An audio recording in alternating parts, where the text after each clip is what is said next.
হরে কৃষ্ণ। ওম নমো ভগবতে বাসুদেবায়। প্রথম অধ্যায়।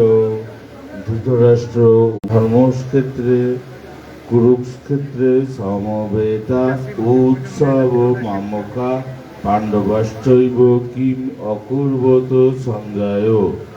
ধৃতরাষ্ট্র বলিলেন, হে সঞ্জয়, কুরুক্ষেত্র নামক যুদ্ধক্ষেত্রে আমার পুত্র এবং পাণ্ডব পুত্ররা সমবেত হয়ে কি করছে? ইতি শ্রীমদ্ভগবদ্ গীতা প্রথম অধ্যায় প্রথম শ্লোক সমাপ্তম। ওম শান্তি শান্তি শান্তি। হরে কৃষ্ণ।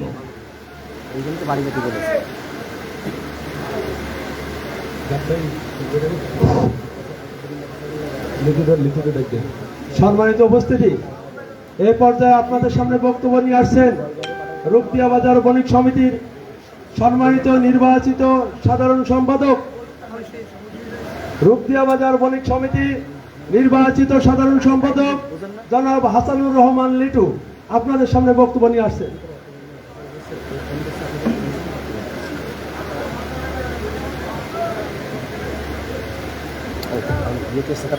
আজকের এই সম্প্রীতি সমাবেশের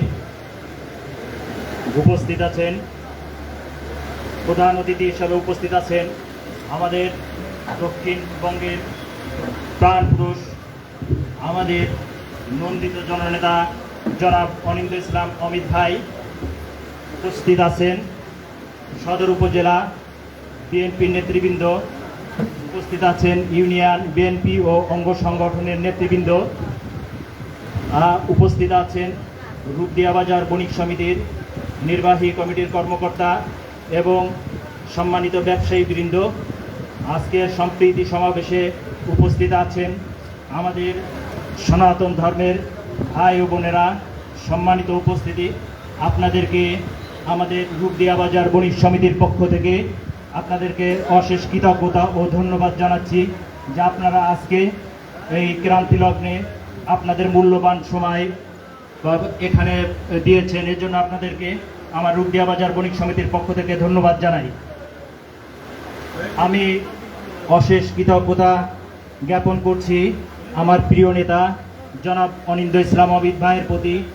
আজকে এই ক্রান্তি লগ্নে ওনার নির্দেশে আমরা রূপদিয়া বাজার বণিক সমিতি এবং আমার সনাতন ধর্মের ভাই বোনদের পাশে আমরা তার নির্দেশে যথাযথ সময়ে আমরা সাংগঠনিকভাবে এবং বণিক সমিতির পক্ষ থেকে আপনাদের পাশে দাঁড়াতে পেরেছি এবং অমিত ভাইয়ের নির্দেশে আমরা তাৎক্ষণিকভাবে আমাদের রূপদিয়া বাজার বণিক সমিতির সিকিউরিটি ব্যবস্থা বাড়িয়ে আমরা বাজারের নিরাপত্তা এবং ধর্মীয় প্রতিষ্ঠান, পূজা মণ্ডপ এগুলাতে আমরা আমাদের নিরাপত্তা বৃদ্ধি করতে সক্ষম হয়েছি। আজকে আমার ইউনিয়ন বাংলাদেশ জাতীয়তাবাদী দলের ইউনিয়ন বিএনপির পক্ষকে আমি অশেষ ধন্যবাদ জানাই। তারা বিভিন্ন সময়ে আমাকে পরামর্শ দিয়ে আমার সাথে থেকে আমাকে সহযোগিতা করার জন্য আমি আমার নেতাকে কৃতজ্ঞতা জানাই। উনি এত ব্যস্ততম সময়ের ভিতরে এই ক্রান্তি লগ্নে আমাদেরকে সময় দেওয়ার জন্য। পরিশেষে আপনাদের রূপদিয়া বাজার বণিক সমিতির আওতায় সমস্ত ব্যবসায়ী ভাইদের এবং সনাতন ধর্মাবলম্বী ভাইদেরকে এখানে সময় দেওয়ার জন্য অশেষ কৃতজ্ঞতা জ্ঞাপন করে আমি আমার কথা এখানে শেষ করছি। বাংলাদেশ জিন্দাবাদ।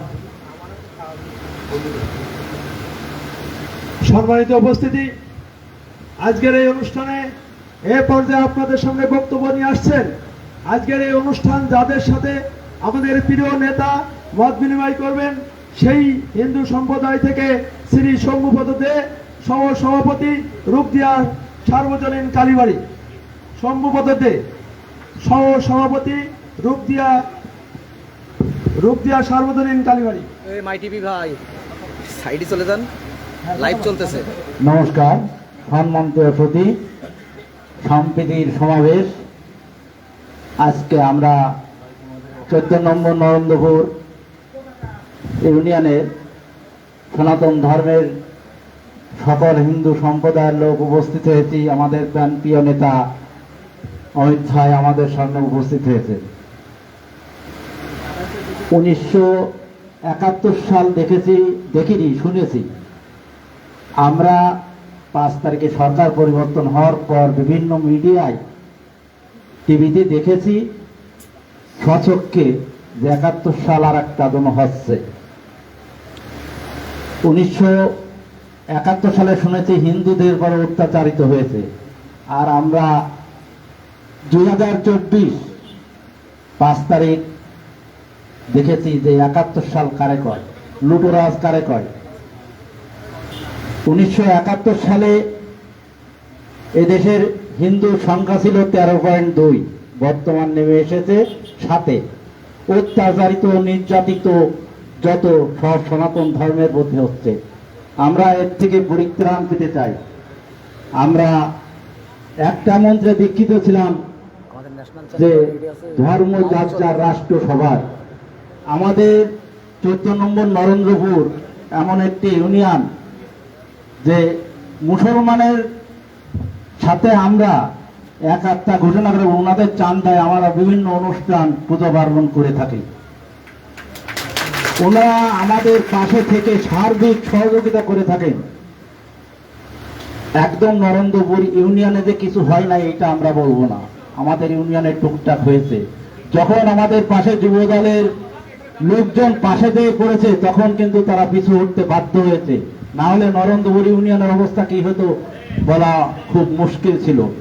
আমাদের যুবদলের ভাইয়েরা আমাদের পাশে সার্বক্ষণিক আছে এবং আমাদের বলে চলেছেন যে আপনাদের কোনো ভয় নাই, আপনাদের পাশে আমরা আছি, আপনারা নির্বিঘ্নে ব্যবসা বাণিজ্য করুন, নির্বিঘ্নে চলাচল করুন।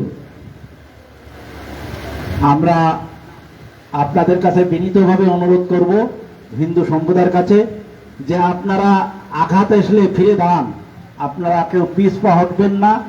বিএনপির নেতা কর্মী আমরা সবাই যদি এক থাকি কেউ আমাদের দমাতে পারবে না। এই দেশ আমাদের মাতৃভূমি, আমাদের জন্মেছে এখানে, মরবো এখানে, কেউ ভারতে যাওয়ার চেষ্টা করবেন না।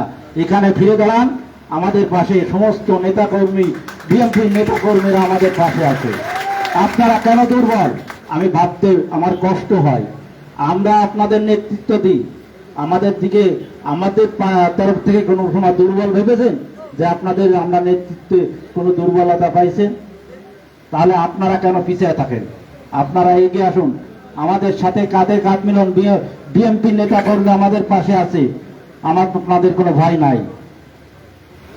আজ রাজনৈতিক কোনো বক্তব্য দেওয়ার আমার এখানে ইচ্ছা নাই, যেহেতু নরেন্দ্রপুর ইউনিয়নের টুকটাক কম বেশি ঘটনা 6 তারিখ সকাল 10টার ভিতর যা ঘটেছে, এরপরে আর নতুন কোনো ঘটনা ঘটে নাই। তা যেটা ঘটেছে বিএনপির নেতাকর্মী আমাদের পাশে যাওয়ার পর তারা পিছু উঠতে বাধ্য হয়েছে। তা বিনীতভাবে আমি অনুরোধ করব আপনারা আমাদের সাথে থাকবেন, পাশে থাকবেন, আর যাতে সনাতন ধর্মের লোক সাহস পায় এই সাহসটা আপনারা একটু মাঝে মধ্যে খোঁজখবর নেবেন। এই বলে আমি আমার সংক্ষিপ্ত বক্তব্য শেষ করছি।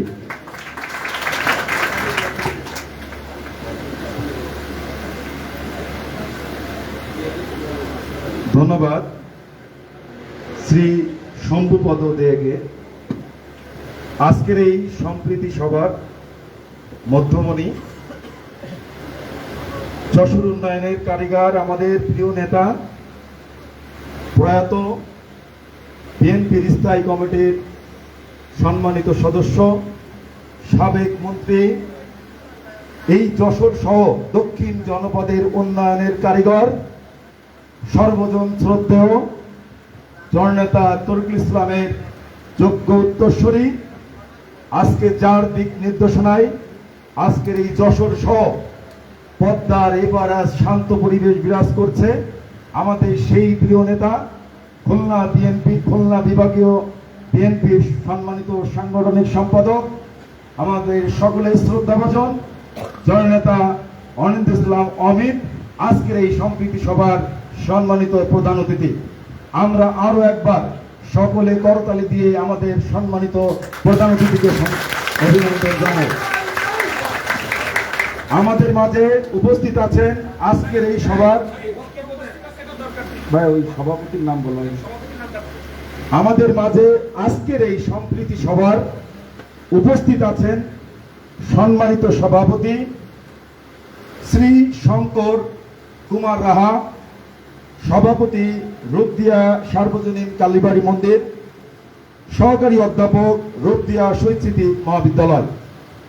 এ পর্যায়ে খুব সংক্ষিপ্ত পরিসরে কিছু বলবার জন্য আহ্বান জানাচ্ছি নরেন্দ্রপুর মিস্ত্রি পাড়ার অধিবাসী জনাব রতন কুমারকে।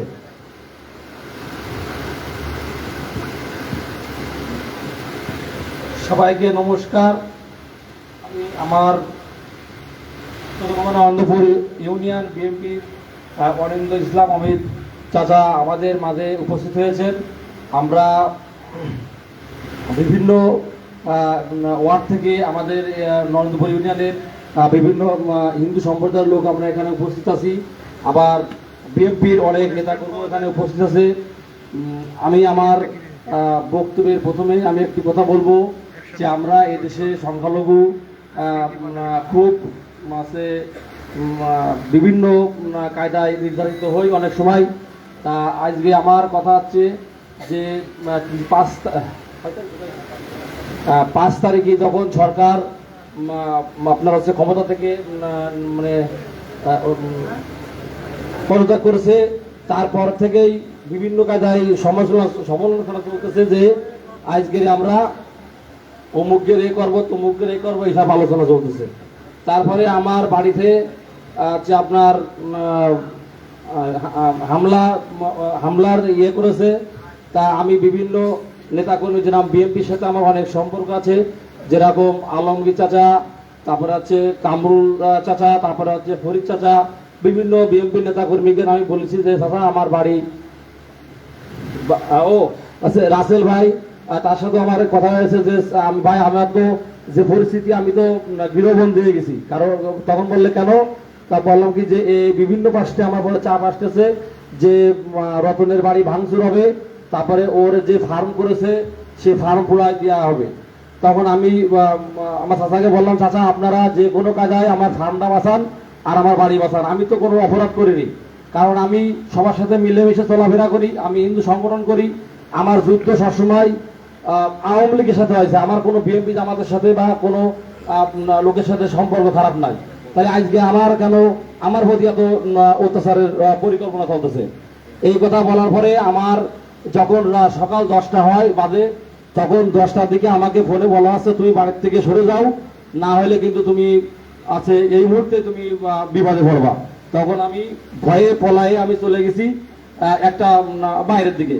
বাইরে যাওয়ার পরে দেখি কি যে আমার বাড়িতে বিশাল জোরে জোরে টিনের ভরে আওয়াজ আসছে। এরা আমি তখন আমার বাড়ির বউ বাচ্চা সাহামা করে কান্দাকারি করতেছে, করার পরে ওরা এলাকার লোকজন ঠেকাই দিচ্ছে, দেওয়ার পরে চলে গেছে। চলে যাওয়ার পরে বলা হয়েছে কি যে এখন তো চলে গেলাম, রাত্রে কোথায় যাবেন, রাত 12টার পরে আমরা আসতেছি, আছে এসব পুড়ায় জ্বালায় দেবো আর ওর ওই ফার্মও পুড়ায় জ্বালায় দেবো। এই কথা বলার পরে আমি আবার সেই আমার বিএনপিতে নেতাকর্মী রাসেল ভাইয়ের ওখানে আমি ফোন দিলাম, আমার ওই মদনদার সহকারে নিয়ে যে ভাই আপনি আমার এই ফার্মটা বাঁচাই দেন, আর আমার তাছাড়া কোনো কিছু করার না হলে আমার ভারত চলে যেতে হবে, এরকম একটা পরিস্থিতি। তখন উনি ওই আলমগীর চাচার কাছে আর হচ্ছে কাবুল চাচার কাছে ফোন দিয়ে বলে কি যে রতনের ফার্মের জন্য কোনো ক্ষয়ক্ষতি হয় না, সেই কাজে আমার ফার্মটা ওই রাত্রে বাঁধা গেছে। যাই হোক আমি এখন একটু স্বস্তির ভিতরে রয়েছি। তারপরেও বিভিন্ন কাজে আমার বলা হচ্ছে যে ওকে 1 লক্ষ টাকা দিতে হবে আমাকে পিকনিক করার জন্য। আমি নাম বলবো না, আমি চাই যে আপনারা থেকে আমার যাতে এরকম হুমকি দামকি ভিতরে না পড়তে হয় সেই দিকে আপনারা ইয়ে করবেন। আর একটা কথা যে ওইখানে যে হামলা হয়েছে, এই হামলার যে লোকগুলা সব কিন্তু একটারই একটা কোনা, তাদের এই এলাকা সব ভাঙচুর তাদের দায়িত্ব পড়েছে।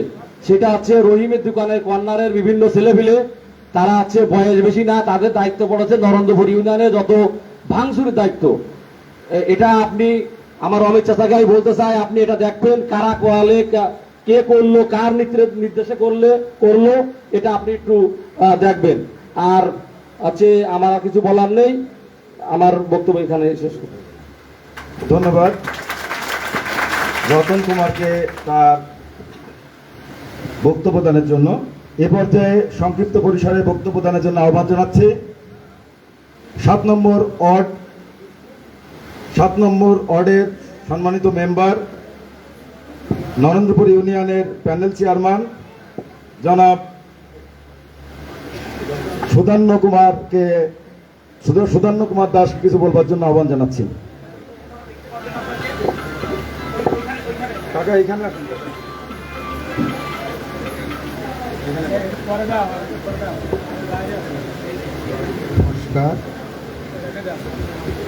নমস্কার। আজকে প্রধান অতিথি, বিশেষ অতিথি, আমাদের নরেন্দ্রপুর ইউনিয়নের যত নেতাকর্মী, সবাইকে আমি শুভেচ্ছা। আমাদের চাউলিয়া, আমার 7 নম্বর ওয়ার্ডে কোনো অসুবিধা হয়নি। আমাদের এই যে আমাদের নেতারা আমার সামনে আছে, রাসেল ভাই আর তোতা, এই 4 জন, আবার আমাদের এই মিকা ভাই, এরা 5-7 জন যে আমাদের রাত বেরাত সবসময় যে আমরা 12-1টা পর্যন্ত ওনারা সবসময় দেখাশোনা করেছেন। আর আশা করি যে আমাদের বিভাগীয় নেতার মাধ্যমে কোনো ক্ষয়ক্ষতি হবে না। সবাইকে ভালো থাকেন, সুস্থ থাকেন, সুস্বাস্থ্য কামনা করে আমি এখানে আমার আহ্বানটার কথা।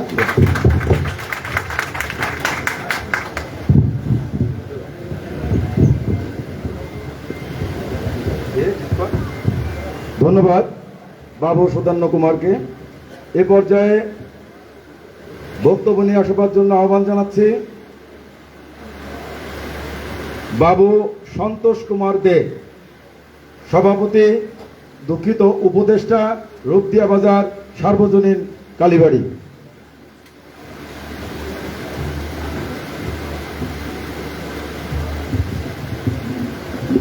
উপস্থিত নরেন্দ্রপুর সনাতন ধর্মীয় সম্প্রদায় বা আমাদের বিএনপির যে নেতা অমিত বা সাহেব, সবাইকে আমার আদাব বা নমস্কার।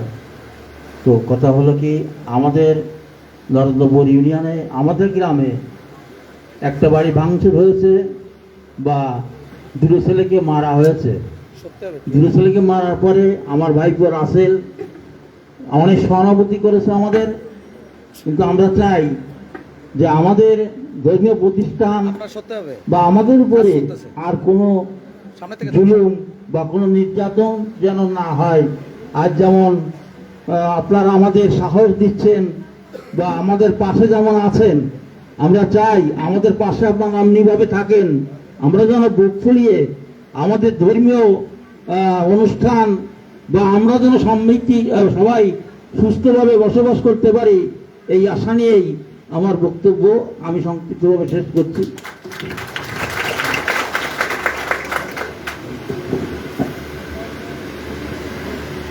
আজকের এই সম্প্রীতি সভার নরেন্দ্রপুর ইউনিয়ন সহ পার্শ্ববর্তী ইউনিয়নের সনাতন ধর্মাবলম্বী ভাই বোনেদের সঙ্গে যে মত বিনিময় এবং রূপদিয়া বাজারের বণিক সমিতি সহ সম্মানিত ব্যবসায়ীদের সঙ্গে প্রিয় নেতার যে মত বিনিময়, সেই মত বিনিময় সভায় এ পর্যায়ে বক্তব্য নিয়ে আসছেন শ্রী মোহনলাল দাস, সভাপতি 14 নম্বর নরেন্দ্রপুর পূজা উদযাপন পরিষদ। বক্তব্য নিয়ে আসছেন শ্রী মোহনলাল দাস। আজকের এই সম্প্রীতি সভার সম্মানিত সভাপতি, উপস্থিত আছেন দক্ষিণ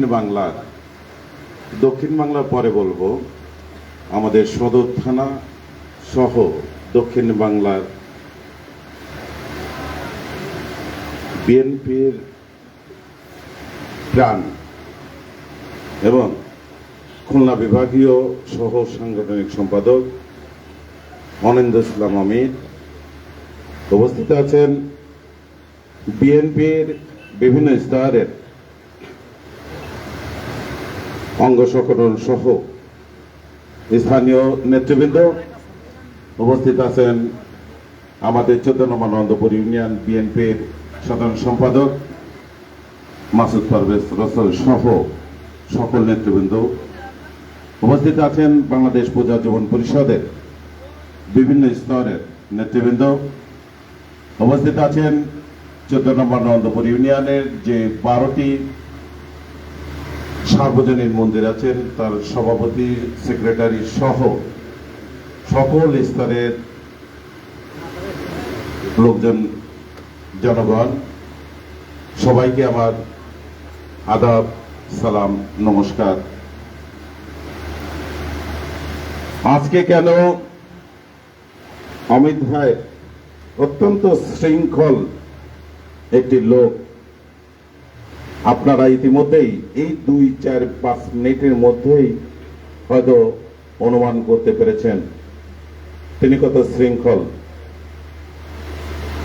যেটা আমাদের চোখের সামনেই উনি যে নির্দেশনা এখানে দিয়েছেন। আমি গুণ অত্যন্ত ধন্যবাদ জানাই। আজকে কেন বিএনপি না হয়ে আজকে সনাতনী ধর্মাবলীদের আজকে এখানে রেখে আজকে বিএনপি বাংলাদেশ জাতীয়তাবাদী দলের সকল নেতা কর্মী, স্তরের নেতা কর্মী আজকে বাইরে অবস্থান করছে। কেন আমরা আজকে ভিতরে অবস্থান করছি সেটা হচ্ছে গত 5ই আগস্ট সরকার পদত্যাগের মধ্য দিয়েই যে বিশৃঙ্খলা শুরু হবে, এই আতঙ্কটা কিন্তু বিরাজ করছিল। কারণ এর আগে একটা বক্তৃতা আমরা শুনেছি সরোয়ারের কাছে, গোলাম সরোয়ারের কাছে, যে আওয়ামী লীগটা যখন পদত্যাগ করবে তখন দেশে 50 লক্ষ লোক মারা যাবে। এটা তার কথা না, সবার ভিতরে এই আতঙ্কটা কাজ করছিল। পাশাপাশি আমরা যারা সনাতন ধর্মাবলীর যে 7.92% যে হিন্দু আছে, সেখানে কিন্তু আমাদের ভয় স্বাভাবিক। কেন আমাদের ভয়টা, কেন কিসের জন্য আমাদের ভয়? হ্যাঁ, ভয়টা আছে যে আমরা ধর্মীয় সংখ্যালঘু, ওই জন্য আমাদের ভিতরে একটু ভয় থাকে। কিন্তু এই দেশেই আমি জন্মগ্রহণ করেছি, মার পেটের থেকে ভূমিষ্ঠ হয়ে এই মাটি আমার স্পর্শ। যে মা আমাকে জন্ম দিয়েছে সেই মাই এই মাটিতে শুয়ে রয়েছে।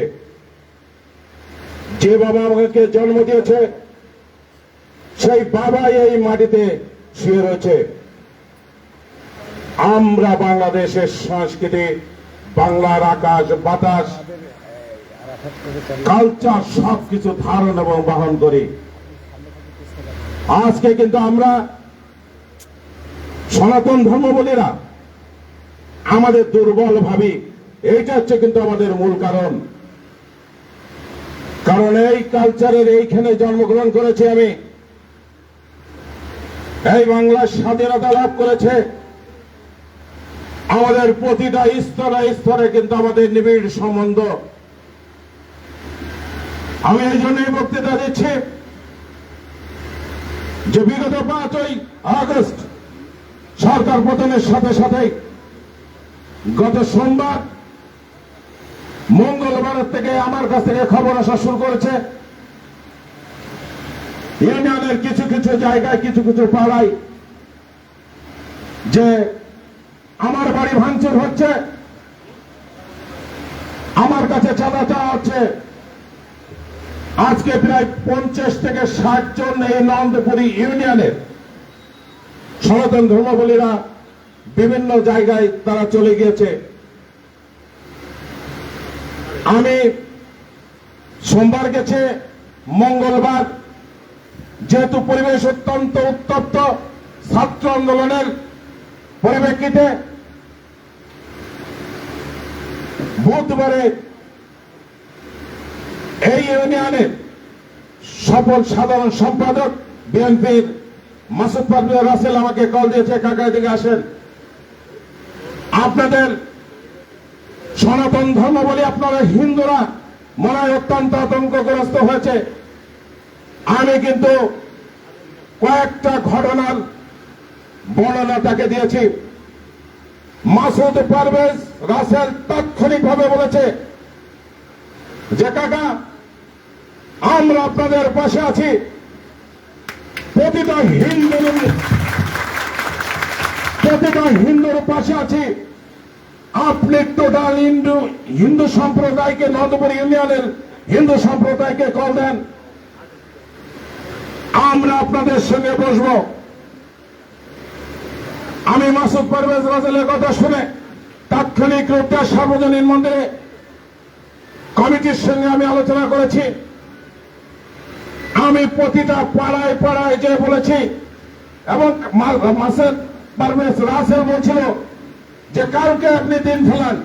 আমি বলছিলাম যে না, কারণ প্রতিটা জায়গায় আমার যেতে হবে, তাকে বলতে হবে, এবং কেন এই আতঙ্কগ্রস্ত, কারাই আতঙ্কগ্রস্ত করেছে এটা আমার জানতে হবে।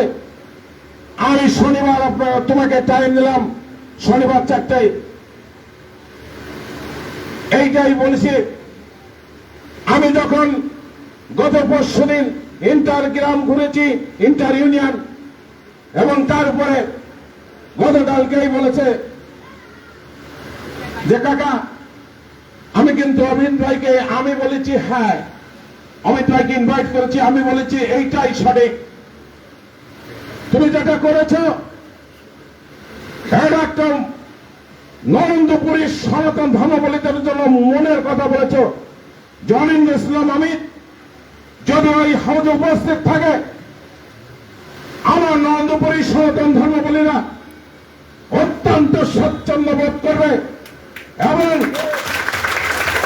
ওই হাউস থেকে ছিঁড়ে যে তারা সানন্দে,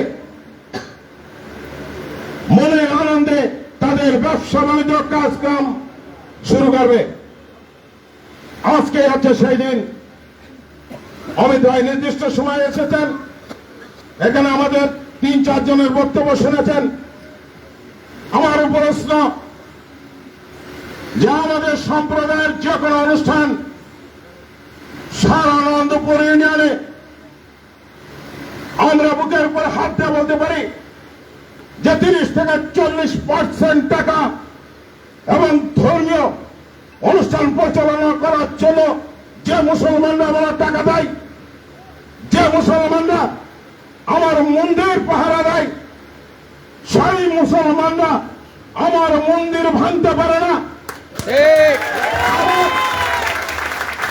আমার হিন্দুদের গায়ে হাত দিতে পারে না।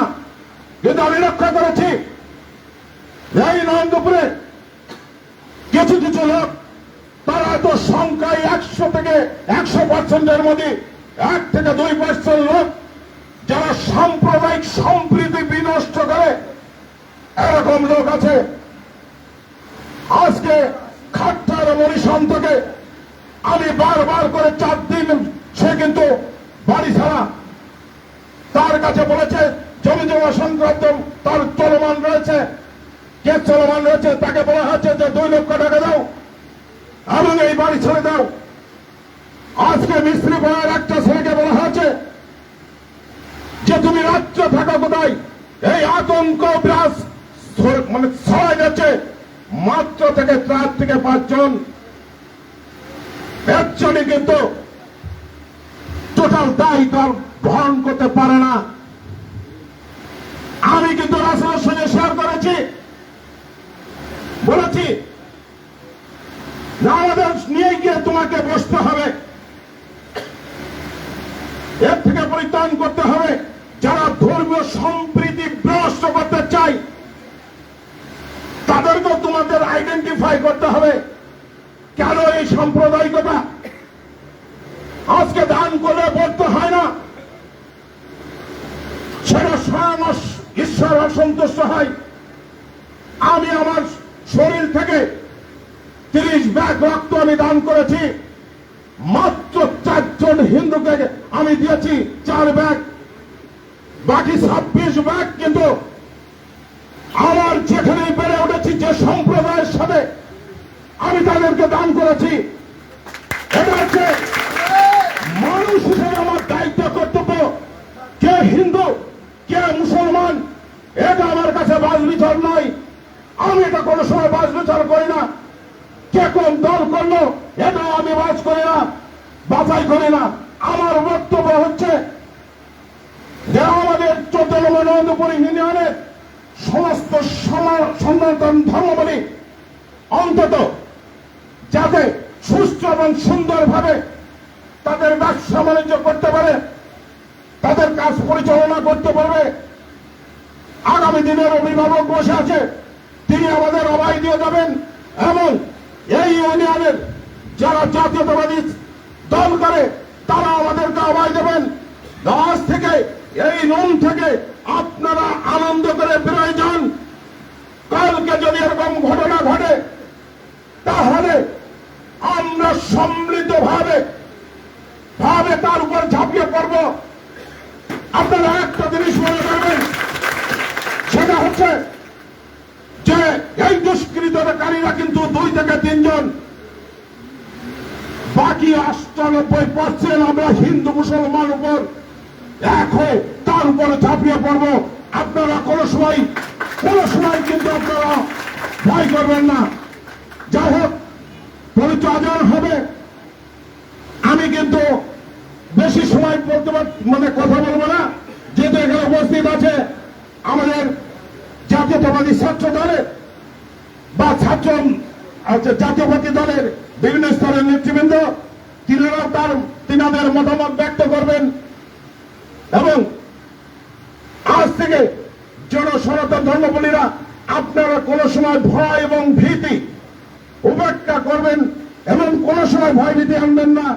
আজকে আমাদের নেতৃবৃন্দ যে বক্তব্য দেবেন, যে অভয় দেবেন, সেই অভয় দিয়ে আগামী দিনগুলো আমরা সম্মিলিতভাবে হিন্দু মুসলমান অত্যন্ত সুন্দর এবং সুষ্ঠুভাবে বসবাস করব, এই আশাবাদ ব্যক্ত করে আমি আমার সংক্ষিপ্ত বক্তব্য শেষ করছি।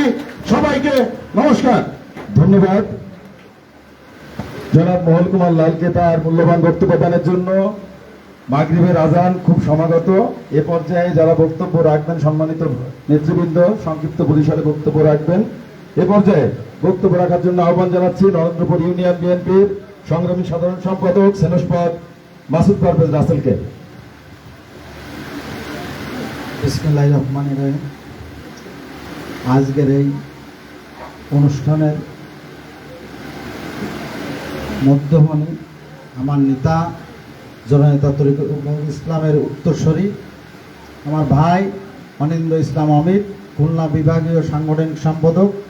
আর উপস্থিত আছেন আজকের এই অনুষ্ঠানের সুযোগ্য সভাপতি আমার কাকা শঙ্কর কাকা সহ বিভিন্ন ওয়ার্ড থেকে আগত নেতৃবৃন্দ, আমাদের হিন্দু সম্প্রদায়ের নেতৃবৃন্দ এবং আমাদের বাজারের ব্যবসায়ী নেতৃবৃন্দ, সবাইকে আসসালামু আলাইকুম।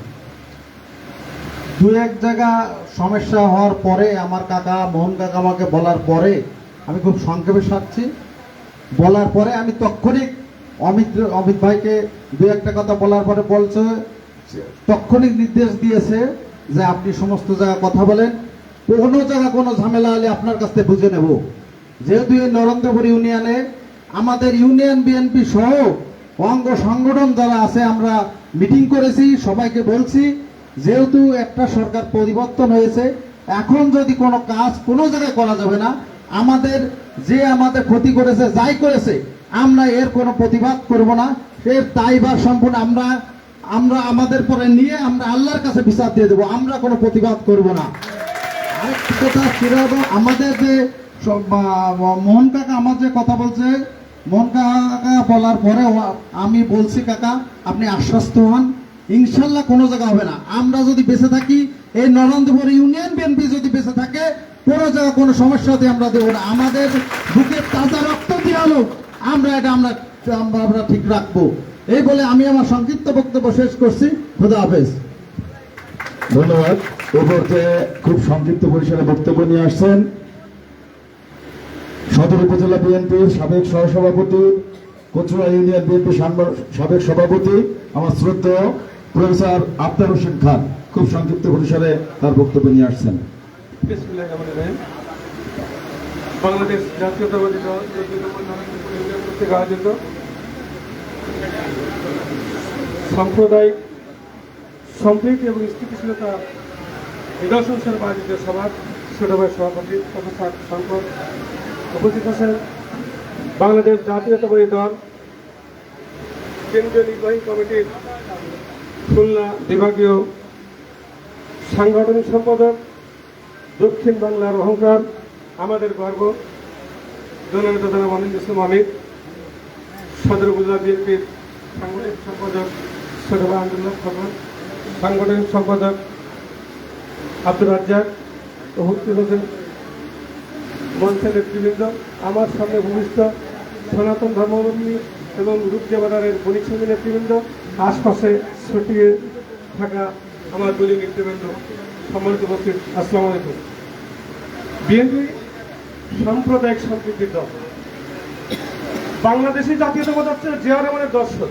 ভাই হালকা টানি যেখানে কবরস্থান সেখানে শ্মশান, হিন্দু মুসলমান বৌদ্ধ খ্রিস্টান ৫৪,১২৬ বর্গ কিলোমিটারের ভিতরে সব আমাদের ভাই। এটা শহীদ রাষ্ট্রপতি জিয়া রহমানের দর্শন। সে কারণে আমাদের নেতা অনিন্দ ইসলাম অমিত নির্দেশ দিয়েছে, বিএনপির যুবদল, ছাত্রদল, সব দল কে অন্যায় করেছে তা দেখো না, প্রতিহত করার দায়িত্ব তোমাদের। প্রতিহত করার জন্য যদি কেউ কোনো ব্যর্থতার পরিচয় তাকে বহিষ্কার করা হবে। অন্যায় করবার জন্য না, প্রতিহত করতে ব্যর্থ তাহলে তাকে বহিষ্কার করা হবে। এই নির্দেশ দিতে অনিন্দ ইসলাম অমিত। আমি 1 মিনিট আমাকে সময় দেওয়াতে করে বক্তব্য দেবো না। আমি শুধু আমার দলের যারা আছে তাদের বলতে চাই, অনিন্দ ইসলাম এগিয়ে চলো, আমরা তোমার সাথে একটু বক্তব্য দিচ্ছিলেন। অনিন্দ ইসলাম আমি অনেক এগিয়ে আছে। আপনারা যদি পিছন দিয়ে এমন কিছু করেন না যে আগুনের থেকে পিছিয়ে আসছে। সবাইকে ধন্যবাদ, আসসালামু আলাইকুম। ধন্যবাদ। এ পর্যায়ে বক্তব্য নিয়ে আসছেন সদর উপজেলা বিএনপির নির্বাচিত সাধারণ সম্পাদক বড় ভাই আঞ্জুরুল হক খোকন। বড় ভাই আঞ্জুরুল হক খোকন। বিসমিল্লাহির রহমানির রহিম। আজকের এই সম্প্রীতি সভার সম্মানিত সভাপতি দাদা শঙ্কর কুমার সাহা, যার সাথে আমি 90 সালে ঢাকায় যখন প্রথম গিয়েছি একই রুমে ঘুমিয়েছি। উপস্থিত আজকের অনুষ্ঠানের প্রধান অতিথি খুলনা বিভাগীয় সাংগঠনিক সম্পাদক জনাব অনিন্দ ইসলাম অমিত সহ সামনে উপবিষ্ট সনাতন ধর্মাবলম্বীগণ এবং বণিক সমিতি যারা আছেন তারা এবং আমার দলীয় নেতাকর্মীরা, আসসালামু আলাইকুম। 5 তারিখে এই সরকারের পতনের পর থেকেই আমাদের নেতা শুধু সনাতন স্বাবলম্বী সংখ্যালঘুদের নিরাপত্তার জন্য, তাদের যাতে কোনো রকম সমস্যা না হয় তা রাত দিন পরিশ্রম করে যাচ্ছে। শুরু থেকেই রাসেলের কাছ থেকে আমাদের নেতা খবর পাওয়ার পর থেকে দলীয় নির্দেশনা দেওয়ার পরেও আজকে অনেকের কাছ থেকে যে কথাগুলো এসেছে সত্যিকার অর্থে আমরা আশা করিনি। আমি আশা করি সামনে আপনারা যারা উপবিষ্ট আছেন, আমাদের নেতা যে বক্তব্য দেবেন আপনারা 100% ভয় মুক্ত হয়ে এখান থেকে যাবেন এবং আমরা যারা দলীয় নেতাকর্মী এখানে উপস্থিত আছে তাদের দায়িত্ব হবে আমাদের নেতা যেটা বলে যাবে সেটা যেন কার্যক্ষেত্রে প্রতিফলিত হয়, সেটাই আপনারা করবেন। আশা করি আজকের পর থেকে কোনো আশঙ্কা আপনাদের মনে থাকবে না। আমার ইউনিয়নে প্রথম দিনে আমি বিভিন্ন বাগডাঙ্গা, ফতেপুর, ধানঘাটা, বলেডাঙ্গা যেখানে গিয়েছি ওনারা কিন্তু বলেছেন দাদা আপনাদেরকে আমাদের পাহারা দেওয়া লাগবে না। তারপরেও আমরা সারাদিন রাত পাহারা দিই। আল্লাহর রহমতে আপনাদের দোয়ায় এখন পর্যন্ত কেউ কোনোভাবে কোনো অত্যাচারিত হয়নি, কারোর কোনো অভিযোগ নাই। আমি আশা করব এই নরেন্দ্রপুর ইউনিয়নেও আগামী দিন থেকে এই অবস্থা হবে, এই আশাবাদ ব্যক্ত করে আমি আমার বক্তব্য শেষ করছি। আসসালামু আলাইকুম। ধন্যবাদ। আমরা এতক্ষণ যার জন্য অপেক্ষা করছিলাম আজকের এই সম্প্রীতি সভার মধ্যমণি, দক্ষিণবঙ্গের উজ্জ্বল নক্ষত্র, আমাদের সকলের প্রিয় মানুষ, খুলনা বিভাগীয় বিএনপির সম্মানিত সাংগঠনিক সম্পাদক আমার শ্রদ্ধেয় বড় ভাই জননেতা অনিন্দ ইসলাম অমিত এ পর্যায়ে বক্তব্য নিয়ে আসছেন।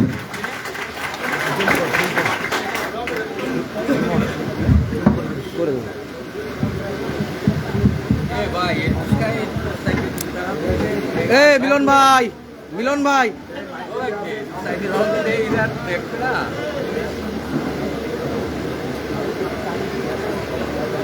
এই চ্যানেল আই ভাই। একটু সাইড দিয়ে সাইড দিয়ে।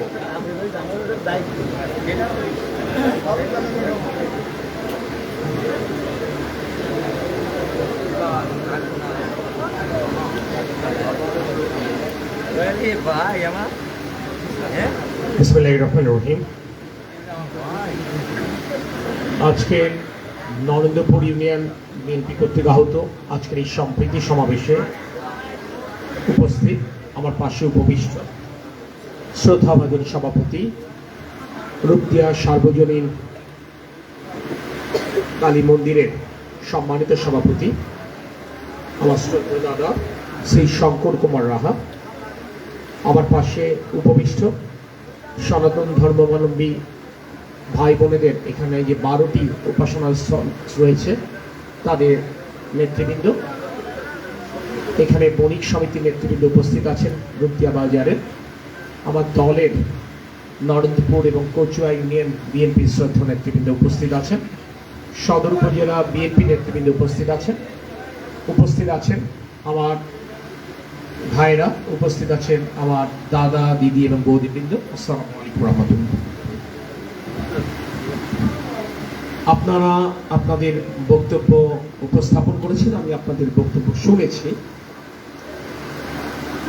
আমি যে বার্তাটা নিয়ে আসলে আপনাদের কাছে এসেছি, আমার মনে হয় আমার নামে আপনারা অনেকে নাও জানতে পারেন নামটি, হয়তো আমার চেহারার সাথে অনেকে পরিচিত নয়, কিন্তু আমার বিশ্বাস আমার প্রয়াত পিতা তরিকুল ইসলামের নাম আপনারা সকলে জানেন, তার সাথে হয়তো আপনাদের সকলেরই পরিচয় ছিল।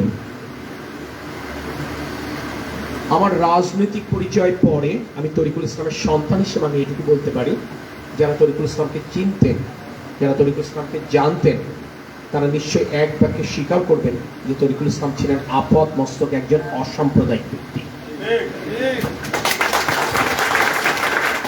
তিনি মানুষকে মানুষ হিসেবে বিবেচনা করার শিক্ষাটা তার পরিবার থেকে পেয়েছিলেন, তার শিক্ষা প্রতিষ্ঠান থেকে পেয়েছিলেন। কেউ কোনোদিন বলতে পারবে না তরিকুল ইসলাম মানুষকে রাজনৈতিক দর্শনের ভিন্নতার কারণে ভিন্ন চোখে দেখেছেন কিংবা ধর্মীয় বিশ্বাসের ভিন্নতার কারণে ভিন্ন চোখে দেখেছেন। আমি সেই তরিকুল ইসলামের রক্ত আমার শরীরে বহমান। আমি আপনাকে আশ্বস্ত করতে পারি, আপনি ধানের শীষে ভোট দেন নাকি নৌকাতে ভোট দেন, আপনি বিএনপি করেন নাকি আওয়ামী লীগ করেন, আপনি হিন্দু, আপনি মুসলমান, আপনি খ্রিস্টান নাকি বৌদ্ধ, এটি আমার বিবেচ্য বিষয় নয়। আমার বিবেচ্য বিষয় এইটুকুই যে আপনি যশোরের মানুষ, আপনি বাংলাদেশের মানুষ, আপনার সবচাইতে বড় পরিচয় আপনি বাংলাদেশী, এবং সেই পরিচয়টুকুই আপনার সুস্থ এবং নিরাপদে এই বাংলাদেশের মাটিতে বসবাস করবার জন্য যথেষ্ট। প্রিয় সাথী ও সহযোদ্ধাবৃন্দ, 17 বছর যাবৎ একটি জগদ্দল পাথর বাংলাদেশে গণতন্ত্রকামী মানুষের বুকের উপর চেপে বসেছে। একটি সময় মনে হয়েছিল হয়তোবা যে শেখ হাসিনা অবরত্ব লাভ করছে, অর্থাৎ তার অসুস্থতা, তার মৃত্যু কখনই তাকে স্পর্শ করতে পারবে না। এই মৃত্যু শারীরিক মৃত্যু নয়, আমি রাজনৈতিক মৃত্যুর কথা বলছি। গত 17 বছর যাবৎ, অর্থাৎ 2008 সালের 30শে ডিসেম্বর নির্বাচনের পরের থেকেই আমরা আন্দোলন করে আসছিলাম বাংলাদেশের মানুষের গণতান্ত্রিক অধিকার ফিরিয়ে আনবার জন্য। আমাদের নেত্রী বলেছিলেন দেশ বাঁচাও মানুষ বাঁচাও। দেশ বাঁচাও এবং মানুষ বাঁচাও বলতে কি বোঝায় এটি বাংলাদেশের মানুষ সেদিন বোঝেনি। কিন্তু যখন বাংলাদেশের সার্বভৌমত্ব ক্ষুণ্ণ হতে থাকলো, যখন আমরা দেখলাম যে আমরা চট্টগ্রাম বন্দর কিংবা মোংলা বন্দর আমরা অন্য রাষ্ট্রকে ব্যবহার করতে দিচ্ছি, কিন্তু আমরা নেপাল কিংবা ভুটানে যাবার জন্য আমরা পথ পাচ্ছি। আমরা যখন দেখলাম আমাদের বুক চিরে অন্য রাষ্ট্র তার এক প্রান্ত থেকে আরেক প্রান্তে যেতে পারে, অথচ আমরা দেখলাম প্রতিনিয়ত সীমান্তে আমাদের নিরীহ ভাই বোনদেরকে হত্যা করা হচ্ছে। আমরা শুনলাম আমাদের সম্পর্ক নাকি যে কোনো সমাজ চাইতে সবচাইতে ভালো অবস্থায় রয়েছে, অথচ আমরা দেখলাম আমাদের মা বোনেরা, আমাদের দাদা দিদিরা এমনকি চিকিৎসার জন্য ভিসা পেতে কষ্ট করছে। আজকে যখন এইরকম একটি পরিস্থিতি, তখন মানুষ বুঝলো যে দেশ বাঁচাও বলতে আমরা আসলে কি বুঝাতে চাই। আর যখন প্রতিনিয়ত কথা বলবার অপরাধে এক এক করে পত্রিকা, এক এক করে টিভি চ্যানেল বন্ধ হতে লাগলো। যখন দেখা গেল ছাত্র লীগের রাজনীতিতে সম্পৃক্ত না হবার কারণে প্রতিনিয়ত কলেজ কিংবা বিশ্ববিদ্যালয়ের সাধারণ ছাত্রছাত্রীরা লাঞ্ছিত হতে থাকলো, যখন দেখা গেল যে আপনার সন্তান মেধাবী হবার পরও, বিশ্ববিদ্যালয়ের সর্বোচ্চ ডিগ্রিধারী হবার পরও আওয়ামী লীগের স্থানীয় নেতাদেরকে 40-50 লক্ষ টাকা ঘুষ না দিলে চাকরি হয় না, কিংবা যখন দেখলো পুলিশ আপনার রক্ষকের ভূমিকা ছেড়ে ভক্ষকের ভূমিকা অবতীর্ণ হয়ে প্রতিনিয়ত চাঁদাবাজিতে লিপ্ত হলো, যখন আমার মা বোনেরা, দিদি বৌদিরা দেখলেন যে স্বাধীনতার 53 বছর পর তার 3 বেলার খাবার জোগাড় করতে কষ্ট হচ্ছে, তখন তিনি বুঝলেন মানুষ বাঁচা বলতে বেগম খালেদা জিয়ার কি কথা বোঝাচ্ছে। প্রিয় সাথী ও সহযোগিতা, এই 17 বছর বাংলাদেশের মানুষের ভোটের অধিকার, বাংলাদেশের মানুষের মানবাধিকার, বাংলাদেশের মানুষের আইনের শাসন, বাংলাদেশের মানুষ বাংলাদেশী পরিচয়ে নিশ্চিন্তে নির্ভাবনায় জীবনযাপন করবে, এটা নিশ্চিত করতে চেয়ে আমার দল বিএনপি 6 শতাধিক নেতাকর্মী গুমের শিকার হয়েছে। তাদের লাশটিও আজ পর্যন্ত তার প্রিয়জন খুঁজে পায়নি। কবে মারা গেছে এই সংবাদটিও পরিবারের কাছে নেই, অর্থাৎ মৃত্যুবার্ষিকীর একটি আয়োজন করবার সুযোগও তার পরিবার কোথাও পায়নি। কবরের সামনে দাঁড়িয়ে প্রার্থনা করবার সুযোগ তাদের সন্তানেরা পায়নি। আমার 5000-এর উপর নেতা কর্মীকে এই দেশে হত্যা করা হয়েছে, খুন করা হয়েছে বিএনপি করবার অপরাধে। এই যশোর জেলায় আমার 97 জন নেতা কর্মীকে হত্যা করা হয়েছে শুধু বিএনপি করবার অপরাধে। সারা বাংলাদেশে 60 লক্ষ বিএনপির নেতা কর্মীকে মিথ্যা মামলায় জড়িয়ে বারংবার জেলখানায় পড়া হয়েছে। আমার বিরুদ্ধে মূল মামলা হচ্ছে 68টা, নড়াইল, যশোর এবং ঢাকা মিলে, যার কোনোটি 2টা হয়েছে, যার কোনোটি 3টে হয়েছে, যার কোনোটি 4টে হয়েছে। তার সংখ্যা, মূল সংখ্যা ভেঙে এখন 176টি মামলায় পরিণত হয়েছে। বুঝতে হবে এরপরেও আমাদের কোনো দুঃখ নেই। 7বার আমার বাড়ি ভাঙাচুর করা হয়েছে। দরাটানায় প্রকাশ্য দিবালোকে আমার গাড়ি হামলা করে আমাকে হত্যার প্রচেষ্টা করা হয়েছে। আমার বাড়িতে 7বার হামলা করা হয়েছে আমার অন্য নেতৃবৃন্দের বাড়িতে। আমার দলীয় কার্যালয় 5বার ভেঙে আগুন দিয়ে জ্বালিয়ে দেওয়া হয়েছে। এরপরেও আমি দেশনেত্রী বেগম খালেদা জিয়ার একজন কর্মী, যে আমার আদর্শ আমার হৃদয়ে প্রথিত। আমি তারেক রহমানের নির্দেশে রাজনীতি করি বলেই আমি বলতে পারি এবং বলতে পেরেছি, আজ সময় প্রতিশোধের নয়, আজ সময় ক্ষমা করবার। আমরা যখন 17 বছর ধৈর্য ধারণ করতে পেরেছি, সৃষ্টিকর্তা আর যে কদিন বাঁচিয়ে রাখবেন আমরা সেই কয়দিন ধৈর্য ধারণ করতে পারবো। কারোর উপর আমাদের কোনো রাগ নেই, কারোর উপর আমাদের ক্ষমা নেই, কারণ সৃষ্টিকর্তা আমাদের প্রার্থনা কবুল করেছেন বলেই আজকে আওয়ামী লীগরে এত নির্মম ভাবে, এত লজ্জাকর ভাবে বিদায়। এর থেকে তো বড় চাওয়ার কিছু নেই। আমি আমার দিদি, বৌদি, দাদাদেরকে আশ্বস্ত করছি, যে কথাটি আমার এই দাদা বলেছেন, আপনাদের পরিচয় আপনারা যশোরের মানুষ, আপনাদের পরিচয় আপনারা নরেন্দ্রপুর ইউনিয়নের মানুষ, আপনাদের পরিচয় আপনারা বাংলাদেশি, বাংলাদেশের সবুজ পাসপোর্ট ধারণ করেন, আপনারা কেউ দুর্বল নন। আপনাদের পাশে আমার বিএনপির নেতা কর্মীরা ছায়ার মতো আপনাদেরকে অনুসরণ করবে, যাতে কোনো দুষ্কৃতিকারী, যাতে কোনো চক্রান্তকারী, যাতে আওয়ামী লীগের গুন্ডা বাহিনী আপনাদের দিকে চোখ তুলে না তাকাতে পারে। আমি আমার বণিক ভাইদেরকে বলবো, রূপদিয়া বাজারে আপনারা নিশ্চিন্তে ব্যবসা করবেন। ইট ভেটা মালিক সমিতির নেতৃবৃন্দকে বলবো, আপনারা নিরাপদে আপনাদের ব্যবসা পরিচালনা করবেন। আমি জানি এখানে একটি বিতর্কিত চেয়ারম্যান ছিলেন, যিনি এখানে ত্রাসের রাজত্ব কায়েম করেছিলেন। প্রতিনিয়ত ব্যবসায়ীদেরকে চাঁদা দিতে হয়েছিল, প্রতিনিয়ত সংখ্যালঘু ভাই বোনদেরকে চাঁদা দিতে হয়েছে, প্রতিনিয়ত এখানকার ইট ভাটা এবং শিল্প কলকারখানাকে চাঁদা দিতে হয়েছে। আমি কথা দিচ্ছি, আপনাদের আগামীতে আর কাউকে কোনো চাঁদা দেওয়া লাগবে না। আমি বিশ্বাস করি আমার নাম্বার আপনাদের অনেকের কাছে রয়েছে। আমার নেতা কর্মীরা আপনাদেরকে সুরক্ষা দিচ্ছেন, সুরক্ষা দিবেন, যদিও দায়িত্বটি আমাদের নয়। আমরা সরকারের কোনো পর্যায়ে নেই, আমরা কোনো জনপ্রতিনিধি নয়, তারপরও কেন দায়িত্বটা কাঁধে তুলে নিয়েছি? কারণ এই মুহূর্তে এই অন্তর্বর্তীকালীন সরকার যখন শপথ গ্রহণ করেছেন, এই প্রাথমিক সময়ে জেলা প্রশাসন এবং পুলিশ প্রশাসন স্বাভাবিক কাজ করছেন না কিংবা করতে পারছেন না, তাদের মধ্যে জড়তা কাজ করছে তাদের অতীতের অপকর্মের কারণে। যদিও আমাদের নেতা তারেক রহমান বলেছেন, অতীতে আপনি কি করেছেন আমার দেখার বিষয় নয়, এখন অন্তত জনগণের চাহিদা অনুযায়ী পেশাদারিত্বের ভিত্তিতে কাজ করেন, আমরা আপনাদেরকে পূর্ণ সহযোগিতা করব। আমি সেই কারণে আমি আপনাদেরকে বলছি, আপনারা ব্যবসায়ী ভাইরা, আপনারা নিশ্চিন্তে নির্ভাবনায় ব্যবসা করেন, কেউ আপনাদেরকে চাঁদা চাইবে না। এরপরেও যদি মনে করেন কেউ চাঁদা চেয়েছে, সে যদি আমার দলের কোনো নেতা হয়, আপনারা নির্ভয়ে, আমার নাম্বার আপনাদের কাছে আছে নিশ্চয়ই, আমার নাম্বারে আপনারা একটি মেসেজ পৌঁছে দেবেন। সে যত বড় নেতাই হোক, তার বিরুদ্ধে শুধু সাংগঠনিক ব্যবস্থা নয়, তাকে আমরা পুলিশের হাতে তুলে দেবো ইনশাআল্লাহ। আমি জানি আমার কোন স্তরের নেতাকর্মীর এই সাহসও হবে না, এই শিক্ষাও নেই এই অনাচারে লিপ্ত হবার জন্য।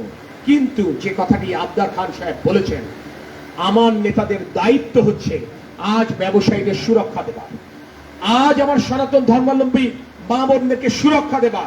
এই সুরক্ষা দিতেও যারা ব্যর্থ হবেন, তাদেরকেও আমাদের দলে প্রয়োজন নেই। আজ এটি আমাদের ইমানি দায়িত্ব। আজ এই জনগণ আমাদের উপর আস্থা রেখেছেন। কেন? অতীতেও 4 বার তাদের ভোটে বিএনপি রাষ্ট্রীয় ক্ষমতায় গেছে। আমরা বিশ্বাস করি একটি সুষ্ঠু নির্বাচনী ব্যবস্থা যদি ফিরে আসে, জনগণ যদি তাদের ভোটাধিকার প্রয়োগ করতে পারে নিশ্চিন্তে নির্ভয়ে, তাহলে অবশ্যই তারা ধানের শীষের প্রতীক বেছে নিবেন এবং দেশের একটি বেগম খালেদা জিয়া কিংবা আগামী দিনের রাষ্ট্রনায়ক দেশনায়ক তারেক রহমান জনগণের ম্যান্ডেট নিয়ে প্রধানমন্ত্রীর আসন অলঙ্কৃত করবেন ইনশাআল্লাহ। তাই জনগণের প্রতি দায়বদ্ধতার জায়গা থেকে আমরা আপনাদের নিরাপত্তা দিতে আমরা নৈতিকভাবে আমরা দায়বদ্ধ। আমরা সেই কাজটি করে চলেছি, করে যাব। যিনি কাজ করেন তার কাজের মধ্যে কিছুটা ভুল হয়, যিনি কাজ করেন না তার কোনো ভুল নেই। আজকে আওয়ামী লীগ ফোরম কাটছে, আওয়ামী লীগের কোনো অধিকার নেই ফোরম কাটবার। আওয়ামী লীগ কি করেছে তার কর্মফল আওয়ামী লীগ ভোগ করছে। আজকে ঘৃণিত সংগঠনে পরিণত হয়েছে। অতীতেও তো সরকারের পরিবর্তন ঘটেছে, কই কোন দলের নেতা কর্মীরা তো এভাবে দেশ ছেড়ে পালিয়ে যায়নি। শেখ হাসিনাও তো অতীতে পদত্যাগ করেছেন, দেশ ছেড়ে তো পালাতে হয়নি। অতীতে তো বেগম খালেদা জিয়া পদত্যাগ করেছেন, দেশ ছেড়ে তো পালাতে হয়নি। স্বৈরাচার হোসেন মোহাম্মদ এরশাদ পদত্যাগ করেছেন, দেশ ছেড়ে তো পালাতে হননি। তাহলে বুঝতে হবে শেখ হাসিনার অপকর্ম এতটাই ভারী হয়ে গেছিল, শেখ হাসিনা বুঝেছিলেন তাকে দেশ ছেড়ে পালানো লাগবে। আওয়ামী লীগ বরাবরই সত্যকে মিথ্যার রঙে লাগাতে চায়। ওবায়দুল কাদের সাহেব বলেছিলেন আওয়ামী লীগ ক্ষমতায় থেকে চলে গেলে ওই রাতেই নাকি 5 লক্ষ মানুষ খুন শিকার হবে। কই বাংলাদেশে তো এমন ঘটনা ঘটেনি, আপনারা দেখেছেন। দুর্ভাগ্য আমার, আজকে কাঁদবার কথা আমার, আপনাদের নয়। কারণ আওয়ামী লীগ পতনের পরেও চূড়মন কাঠিতে আমার দলের একটি কর্মীকে গতকাল মাথায় পিস্তল ঠেকিয়ে আওয়ামী লীগের সন্ত্রাসীরা হত্যা করেছে। এরপরও আমি আমার কর্মীদেরকে বলেছি ধৈর্য ধরো, ধৈর্য ধরো, আইন নিজের হাতে তুলে নেবে না। আমরা বিশ্বাস করি এখন পুলিশ প্রশাসন, আইন শৃঙ্খলা বাহিনী এবং বিচারিক আদালত তারা নিরপেক্ষভাবে কাজ করবে। নিশ্চয়ই বিচারিক প্রক্রিয়ায় প্রকৃত দোষীরা চিহ্নিত হবে এবং তাদের দৃষ্টান্তমূলক শাস্তি হবে। আর যদি না হয়, ঠিক যেভাবে আমরা অতীতে আমার 6 শতাধিক ভাইদের গুমের, আমার 5000 নেতাকর্মীর খুনের বিচার সৃষ্টিকর্তার দরবারে দিয়েছি, প্রয়োজনে আমরা আরেক ভাইয়েরও হত্যার বিচার সৃষ্টিকর্তার দরবারে দেব। কিন্তু আমার দলের কোন নেতাকর্মী আইন নিজ হাতে তুলে নেয়নি, নিবেও না ইনশাআল্লাহ। প্রিয় ভাই বোনেরা, যারা ব্যবসা পরিচালনা করছেন এবং যারা বিভিন্ন কর্মক্ষেত্রে রয়েছেন সনাতন ধর্মাবলম্বী ভাই বোনদেরকে আমি আপনাকে আশ্বস্ত করতে চাচ্ছি যে যারা এই অরাজকতায় জড়িয়েছে, এইটা করবার সুযোগ পেয়েছে, কিন্তু পুলিশ স্বাভাবিক কর্মকাণ্ড পরিচালনা করছে না, জেলা প্রশাসন স্বাভাবিক কর্মকাণ্ড পরিচালনা করছে না। ওই মার্কিন যুক্তরাষ্ট্রেও নিউ ইয়র্ক সিটিতে যদি 1 মিনিটের যদি বিদ্যুৎ না থাকে তাহলে নাকি 5000-এর বেশি ছিনতাই হয়। অর্থাৎ মানুষের চরিত্র বরাবরই আইন ভাঙা, মানুষের চরিত্র বরাবরই লুট করা, মানুষের চরিত্র অরাজকতা করা। একজন মানুষ হিসেবে এটা বলতে আমার কোনো দ্বিধা নেই। আইন থাকে, কানুন থাকে, স্বর্গের কথা বলা হয়, নরকের কথা বলা হয়, বেহেশতের কথা বলা হয়, দোজকের কথা বলা হয়, মানুষকে ভালো পথে রাখবার জন্য। সকল ধর্ম মানুষকে সেই শিক্ষাটা দেয়। এরপরে মানুষ একটা বেয়ারা জাত। এই মানুষের বেয়ারাপনা নিয়ন্ত্রণ করবার জন্য রাষ্ট্র নিয়ম তান্ত্রিক প্রক্রিয়ায় চলতে হয়। আমি বিশ্বাস করি অন্তর্বর্তীকালীন সরকার দ্রুততম সময়ের মধ্যে আইন শৃঙ্খলা পরিস্থিতি উন্নয়ন করতে সমর্থ হবে। তার আগ পর্যন্ত আমার দলের নেতাকর্মীরা প্রতিটি পাড়ায় মহল্লায় পাহারা বসাবে। প্রতিটি পাহারা মহল্লায় আপনারা নিশ্চিত করবেন দিনে এবং রাতে কোনো ধরনের কোনো অরাজকতা সৃষ্টি যেন না হয়। এখানে আমার কচুয়া ইউনিয়নের নেতৃবৃন্দ আছেন, আপনাদের কাছে আমি একই বার্তা দিচ্ছি। মাগরিবের আজান আসন্ন, আমি আমার বক্তব্য দীর্ঘ করব না। সকলের উপর সৃষ্টিকর্তা আমি অশেষ কৃপা আপনাদের জন্য প্রার্থনা করছি। মহান আল্লাহ পাক নিশ্চয়ই আমাদের সহায় হবেন। আমরা নিশ্চয়ই ভাই ভাই হিসেবে, আমরা নিশ্চয়ই ভাই বোন হিসেবে, আমরা নিশ্চয়ই কাঁধে কাঁধ মিলিয়ে অতীতে ঠিক যেভাবে আমরা এখানে বসবাস করেছি আগামীতেও বসবাস করতে পারবো। আমি একই সাথে এখানে আওয়ামী লীগের নেতা কর্মী ভাই বোনদেরকে একটি বার্তা দিতে চাই।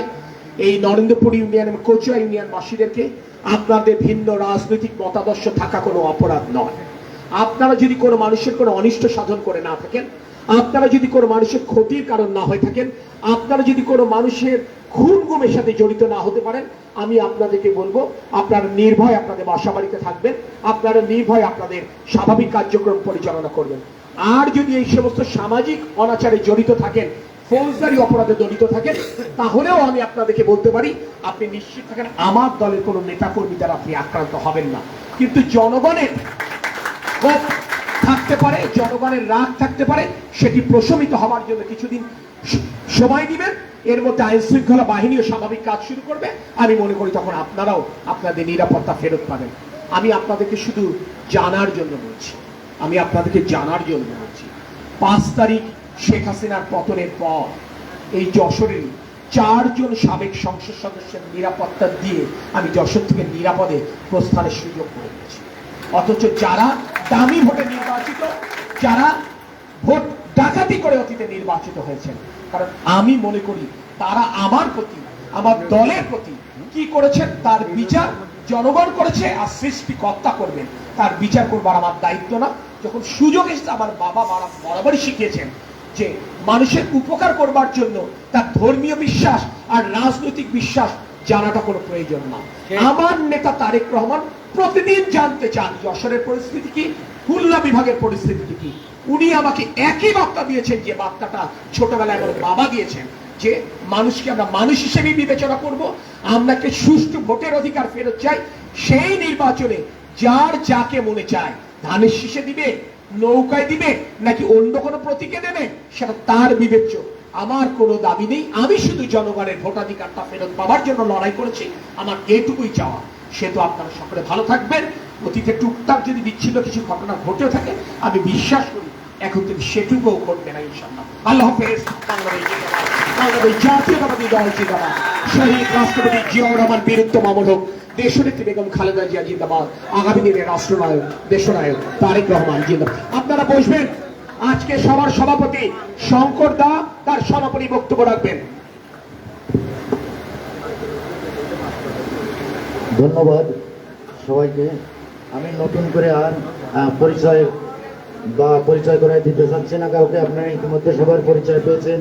আমাদের প্রধান অতিথি আপনাদের যে বক্তব্য দিচ্ছেন, যে আপনাদের নির্ভরতা, উনি আমাদের যে বার্তা পৌঁছে দিচ্ছেন আমাদের সনাতন ধর্মাবলম্বীদের, আপনারা নিশ্চিন্তে ঘরে থাকেন এবং ওনাদের মাধ্যমে প্রতিরোধ গড়ে তুলবেন, এটাই আমাদের কাম্য। আমার বলার অনেক কিছু ছিল, কিন্তু যেহেতু আজানের সময় হয়ে গেছে, ওনারা নামাজ কালাম পড়বেন, কথা আমি আর বেশি বলতে পারতেছি না বা সময় নাই। তো আপনাদের ধৈর্যচ্যুত ঘটে গেছে। তো যাই হোক, উনি আমাদের যে সম্মানিত করেছেন, ওনার নির্দেশে এই 14 নম্বর নরেন্দ্রপুর ইউনিয়ন জাতীয়তাবাদী দল বিএনপি আয়োজিত এই যে সম্প্রীতি সমাবেশে শুধুমাত্র আমাদের যে সম্মানিত করেছেন, ওনার ত্যাগী নেতা কর্মী এবং ওনার দলীয় লোকজনকে উনি বাইরে রেখে আমাদের ভিতরে রেখে উনি যেভাবে সম্মানিত করেছেন, আমরা চিরকৃতজ্ঞ থাকবো। আমি এইটুকু বলে শেষ করলাম আজকে। ধন্যবাদ সবাইকে।